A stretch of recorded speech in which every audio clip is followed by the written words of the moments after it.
Mambo, naitwa Nina. Tuongelee kuhusu madhara ya wewe kuhangaikia mambo sana. Madhara ya wewe kuingilia mtiririko wa maisha. Kulazimisha maisha yaende vile ambavyo wewe unataka yaende kwa wakati huo. Kuna madhara makubwa sana. Unajua kuna vitu ambavyo vinatokea vyenyewe kwenye maisha. Na hii ndo focus yangu kubwa leo. Naongelea vitu ambavyo vinatokea vyenyewe. Sio vile ambavyo sisi tunavifanya, tunavitengeneza wenyewe kama binadamu kwenye maisha. Au kutokana na tamaduni zetu na mtiririko wa maisha ambao tumeutengeneza sisi. Nazungumzia vitu ambavyo ni nature, ni natural, vinavyokuja vyenyewe. Vitu kama mahusiano, vitu vya hisia ambavyo vinakuja vyenyewe, vipo katika hali ya kiroho, havipo katika mtiririko wa kimwili. Yaani vitu ambavyo vinakutokea tu vyenyewe. Ni hatari sana kuingilia mtiririko wake. Unakuta labda jambo ambalo energy yake sasa, energy yake, hisia ni energy, ni nguvu, huwezi kuishika, huioni, ina flow yenyewe inavyotaka kuflow. Kama ni hisia mfano ya upendo, inatiririka, inapita kwenye njia yake, kwenye mkondo wake, ielekee sehemu fulani, au inakutoa wewe sehemu fulani kukupeleka sehemu fulani. Mambo yanavyokuwa hayaendi, inapotokea ghafla hauna furaha, unaona mambo hayaendi vile unavyotaka wewe, unaona labda mtu kabadilika. Unapokuwa katika hali ya uchungu, unapokuwa katika hali ya kupambana kwamba hili jambo liende sawa, unapokuwa unaforce kwamba mambo yanavyoenda hivi sitaki yaende hivi, nataka yaende hivi, yale mawazo yako, zile hisia zako, uchungu wako, hofu yako inavuruga ile energy jinsi inavyoflow. Kwa maana ule mtiririko wa ile nguvu ilivyokuwa unaelekea, maana hatuoni katika ulimwengu wa kiroho, tunachokiona ni kwenye haya tunayoona sasa hivi. Kwa hiyo mfano labda kwamba baada ya siku 7 ilitakiwa uwe kwenye furaha sana, yaani mambo yako yaende vizuri, au ukutane na mtu ambaye atakupa furaha sana, au huyo mtu ambaye amuelewani sasa hivi, baada ya siku 7 atakuwa sawa, atapitia jambo fulani ambalo litamfanya arudi kwako, atulie, akupende. Na tulia tu mfano siku 7. Sasa wewe unapokuwa huko, ile energy inavyoflow inaelekea kwenye mtiririko wake, na ndani ya siku 7 itafanya hicho kitu. Wewe unapokuwa kwenye stress, unawaza, una huzuni, unaumia, unaitapanya ile energy. Yaani ile nguvu kwenye mkondo wake flow inaacha kuflow, kwa sababu wewe unatoa nguvu yako nyingine, unatoa mawazo yako mengine, unatoa hisia zako nyingine ambazo zina connect moja kwa moja na ile flow yako ya upendo, labda kwenda kwa huko kwa huyo mtu, au kwenda kuweka mambo yako yakae sawa. Kwa hiyo unavyoitapanya inategemea utachukua muda gani. Kama ni uchungu unao, inategemea huo uchungu utakuwa ndani yako kwa muda gani, na jinsi ambavyo uchungu unavyozidi kuwepo, hofu inavyozidi kuwepo, unavyokuwa una panic, unapata stress kwamba mbona haiendi hivi, nataka iende hivi, unahangaika, unafanya hili, unafanya lile ili kuforce mambo yaende vile unavyotaka wewe, ndivyo ile flow unavyozidi kuiharibu. Yaani inazidi kusambaa. Kama ilikuwa ni kwenye mstari mwembamba inapita, sasa inasambaa, unaitapanya, inaenda ovyo ovyo. Kwa hiyo kishaenda ovyo ovyo, na focus ni kwamba ilikuwa energy yote kwa pamoja kwa mtiririko sahihi ifike sehemu fulani baada ya siku fulani, ili wewe upate kile kitu unachokitamani. Kwa hiyo unaikuwa umeivuruga. Maana yake sasa itachukua muda mrefu zaidi kufika pale. Kwa hiyo kama jambo la siku 2, unaweza ukavuruga hapo kati likakuchukua hata mwezi, kwa sababu ya yale mambo unayofanya. Ni tofauti na mtu ambaye amekuwa calm, ametulia, ameachilia, ameendelea kufocus na mambo yake mengine. Ile energy itaendelea kuflow, na ndani ya muda mfupi au muda ule ambao umepangwa, lile jambo litatokea. Lile jambo la kiroho ambalo limepangwa litokee, litatokea. Lakini kwa wewe kuingilia, kwa wewe kuchukua hatua ya kwamba sasa ngoja nimfuate huyu mtu, nikamtafute, niongee naye, nimtumie message, au kama nielewi nitume voice note, ndivyo unavyozidi kuchanganya ile flow, ndivyo unavyozidi kuharibu. Kama kitu kama hakiendi, unaona hakiendi, sio kwamba hakiendi, ni hakiendi kwenye macho yako, ni hakiendi kwenye mawazo yako ya sasa hivi. Lakini kiroho, na kama ni upendo, wenyewe una utaratibu wake, unajua jinsi ya kufanya. Ni kama vile ambavyo mtu anakuwa amekutana na mtu akampenda ghafla, alafu sana tamani wawe kwenye mahusiano, wapendani kweli, lakini anaona kama mwenzake anachukua muda kuelewana, kuongea, kuplan vitu vyao. Kwa hiyo mtu anaanza sasa kuonyesha ile desperation. Ndio sasa utaanza kujiposti sana ili mtu akuone, ndio utaanza kutuma message nyingi, utaanza kujiongelesha sana, yani unatumia nguvu nyingi. Unatakiwa ukumbuke kwamba mpaka imefikia hatua umemwona mtu ghafla na ukampenda, haikuwa ni mchakato uliofanya wewe. Yani wewe hujaiangaikia, hujaitengeneza hiyo, imekuja yenyewe. Na ninavyoongelea haya maswala, namaanisha naipinga nguvu ambayo ni negative moja kwa moja. Kama issue yenu ina flow vizuri, mnachekiana, mnaongea, mna plan vitu vyenu vizuri, haina shida. Hata mkiwa na speed nzuri, haina shida. Nachosema ni kwamba pale ambapo unaona mwenzako yuko slow, anaenda taratibu, alafu sasa wewe una panic, unaanza kupata stress, unaanza kutumia nguvu, unaanza kutuma message mengi, unaanza kujionyesha sana ili huyo mtu akupende. Unamwambia mambo mengi, unafanya vitu vingi, unajiweka mapicha mengi ili tu unataka kuforce, ni kuforce huko kwamba yeye akuone, akupende.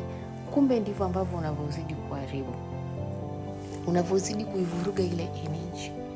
Energy inapita kwenye mkondo wake, inaelekea na tayari imesha set kwamba baada ya siku 7 itakuwa hivi na hivi. Yani tayari ndo kwenye system yake, ina mahesabu yake. Lakini wewe unaweza kashangaa hilo swala likachukua hata miezi kuja kutimia pale. Ni kwa sababu umevuruga. Unapokuwa na hizo stress, unapokuwa unaogopa, unapokuwa unaanza kujishtukia kwamba mimi sio mzuri, au mimi sifai, mimi sina hela, mimi si, ile yote inavuruga energy. Kwa sababu ukiwa unajishtukia, unajiwazia vibaya, tayari unatengeneza energy nyingine. Yani hisia, unajua ni nguvu, ni energy, yani ni kitu ambacho hakionekani kama nilivyosema.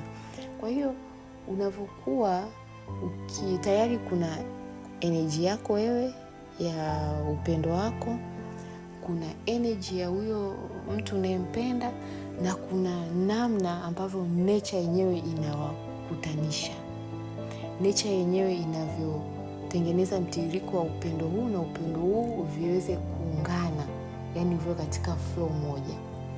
Kwa hiyo wewe ukishaanza kuwa na hizo stress, unatoa energy yako ile ya stress, ya hofu, unatoa nguvu yako ya kutokujiamini, ya mashaka. Ile nguvu inaenda kuvuruga ule mtiririko. Maana inabidi mtiririko huo ni wa upendo kwa upendo, viende. Sasa wewe unatoa nguvu ya hofu ambayo inaenda kuvuruga pale, inatapanya ule upendo. Yani mambo yanavurugika pale.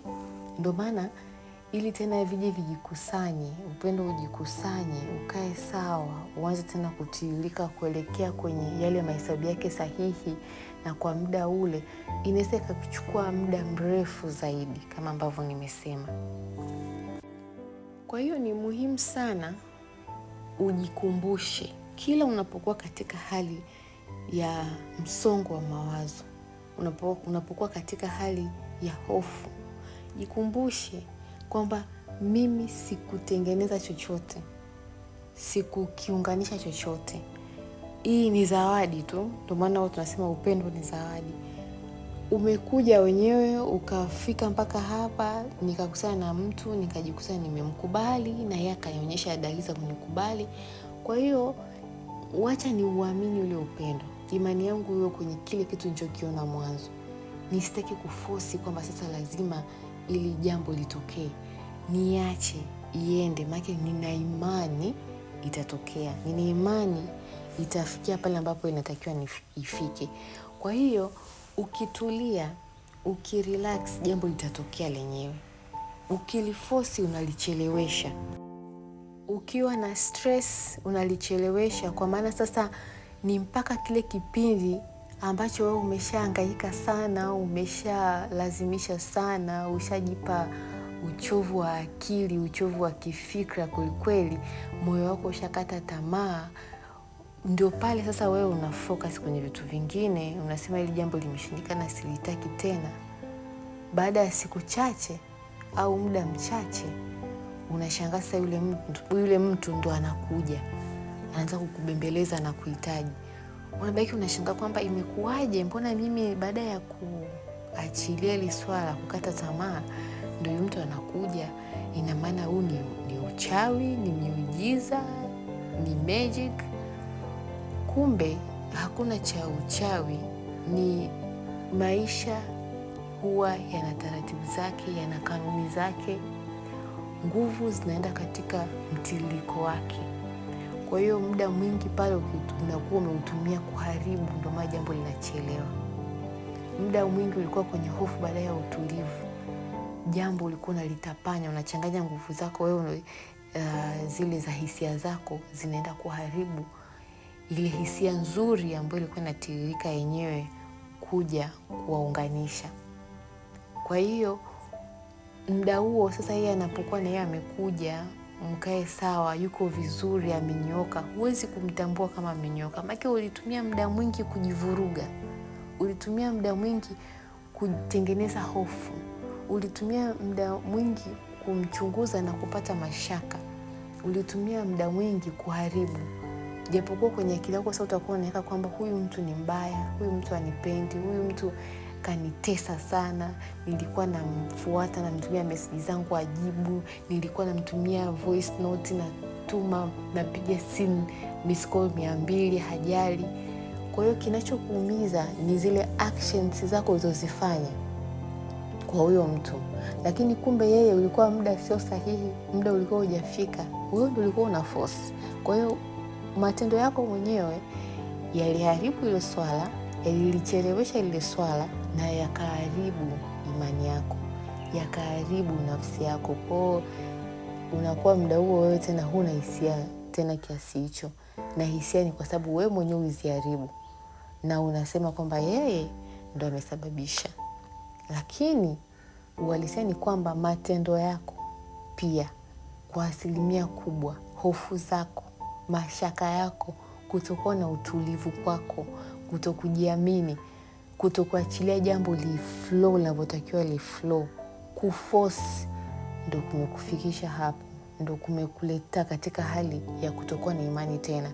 Kwa jambo zuri linapotokea inakuwa tena haina power, haina nguvu, haina uzuri ule tena. Ndio maana matatizo yameendelea kuwepo.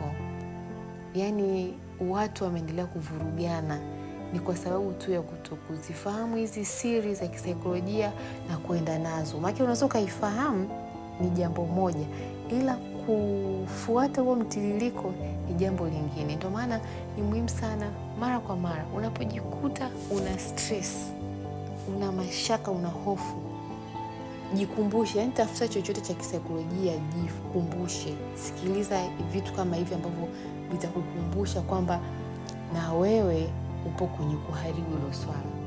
Kwa sababu ni rahisi sana mtu kusahau kutokana na utaratibu wa maisha tulivyojengewa, tulivyokuzwa. Kwa hiyo ni rahisi kusahau kwamba umetoka nje ya mstari. Ndio maana mambo yanaharibika. Kwa hiyo ile hali ya watu kuamini kwamba ni mtu mmoja ameharibu jambo, sio kweli. Wewe mwenyewe unatoa vitu ambavyo vinaenda kuharibu ile jambo. Jinsi unavyofikiria, jinsi unavyokuwa na hizo hisia mbaya, hisia negative, zinaharibu mambo yako. Huwezi kutoa kitu cha uchungu, wala unatoa uchungu. Unajua ukiwaza ile katika hali ya kiroho ambako kule hakuna mwili, ni mtu unatoa hisia zako kwamba kuna jambo zuri linataka kuunganisha wewe na yeye, lakini linaenda kwa utaratibu wake. Ndio maana hata ujauzito mtu utachukua miezi 9. Yaani sio jambo la siku moja tu. Kuna ukuaji. Lazima kitu kikue, kimee, alafu kikue kiwe tayari kwa ajili ya kuliwa, kiwe sawa. Sasa kipo katika ukuaji wake taratibu, underground, spiritual, kinakuwa. Wewe katika hali huku ya kimwili unasafuketi, unahangaika kweli, unaanza kutoa uchungu, unatoa hofu ambayo inaenda sasa inaharibu ukuaji. Ni kama tu umepanda mti ukue, inabidi ukue wote, lakini sasa wewe ukiweka maji mengi au ukaufunikia usipate mwanga wa jua, yani kuna vitu ambavyo ukivifanya unadumaza ukuaji wa kile kitu. Kwa hiyo mpaka siku sasa unaamua kukiacha kwamba bwana kitajua chenyewe, kitakuwa, lakini labda kitakuwa katika hali ya kudumaa, kitakuwa na majani ya njano, au kitakuwa hakiwi katika ule usahihi mzuri. Ndio maana jambo litatokea, lakini unakuwa umeshakata tamaa, hauna imani tena kwa sababu ya zile vurugu ulizokuwa ukizifanya.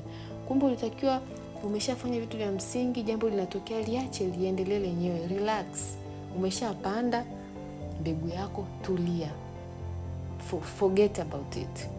Ukishapanda unasahau, utakuja baadaye kupalilia kidogo, lakini sio kila siku. Na umepanda mbegu unachimbua kuangalia hivi imeshaanza kuota au haijaota, afu unafukia tena, kesho tena unachimbua kuiangalia, afu unafukia tena.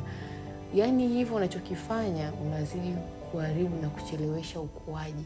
Ukuaji unahitaji utulivu. Ukuaji wa kitu chochote unachokitaka kwenye maisha yako unahitaji utulivu, akili iliyotulia, nafsi iliyotulia.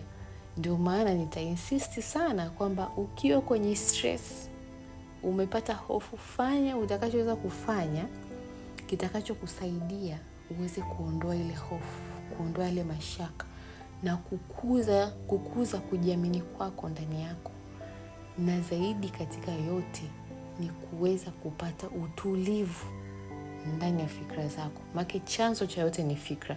Jinsi unavyofikiria vitu, unavyofikiria unawaza vitu negative, ukishawaza hivyo vinaleta uamsho fulani kwenye hisia zako. Sasa unaanza kupata hisia za uchungu, hisia za uoga.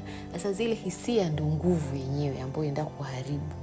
Kama ukiwa kwenye uchungu, umelala huko hoi, unaumia, unahangaika, unapigia simu watu, jamani nisaidieni, naumia. Yaani sio sifa, ni unavuruga mtiririko wa jambo. Na hii ni siri ya msingi sana ambayo unatakiwa uijue na ujikumbushe kila wakati, ukae kwenye mstari sahihi.